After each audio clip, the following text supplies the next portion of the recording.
ஏங்க எதுக்குங்க என் தங்கச்சி முன்னாடி கூப்பிடுறீங்க? எனக்கு ரொம்ப பயமா இருக்கு. யாராவது பார்த்துட்டா போச்சு. எதுக்கு வர சொன்னீங்க? சீக்கிரம் சொல்லுங்க. என்னடி தமிழ் இப்படி சொல்ற? உனக்காக எவ்வளவு நேரம் காத்து கிடந்தேன் தெரியுமா அந்த கடையில. சரி, என்ன விஷயம்னு சொல்லுங்க. ஆத்தா வேற தேடும். இசை வேற என்ன போய் சொன்னான்னு தெரியல. சொல்லுங்க. தமிழ், மாமே ஆசையா உனக்கு ஒன்று வாங்கிட்டு வந்திருக்கேன், நீ வாங்கிக்கோ தமிழ். என்னதுங்க? இந்த தமிழ், இதுக்குள்ளதான் இருக்காது.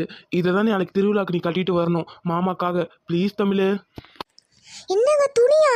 அச்சச்சோ, வேணாங்க. ஆத்தாக்கு தெரிஞ்சா அவ்வளவுதான். நான் என்னத்த போய் சொல்லுவேன்? ப்ளீஸ் டி, ஆசையா சந்தைக்கு போய் வாங்கிட்டு வந்திருக்கேன்டி, கட்டிக்கடி. ஏங்க இப்படி பண்றீங்க? நான் இப்பவே என்னத்த சொல்லுவேன்? திடீர்னு இதை கட்டினா ஆத்தாவும் ஐயனும் ஏதுன்னு கேட்பாங்க. ஏதாவது சொல்லி சமாளி, உன் ஃப்ரெண்டு யாராவது கொடுத்தாங்கன்னு சொல்லு. இல்லைங்க, எனக்கு ரொம்ப பயமா இருக்குங்க. அதெல்லாம் எனக்கு தெரியாது தமிழ்.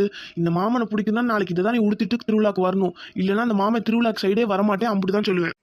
சரி சரி, நான் ஏதாவது சொல்லி சமாளி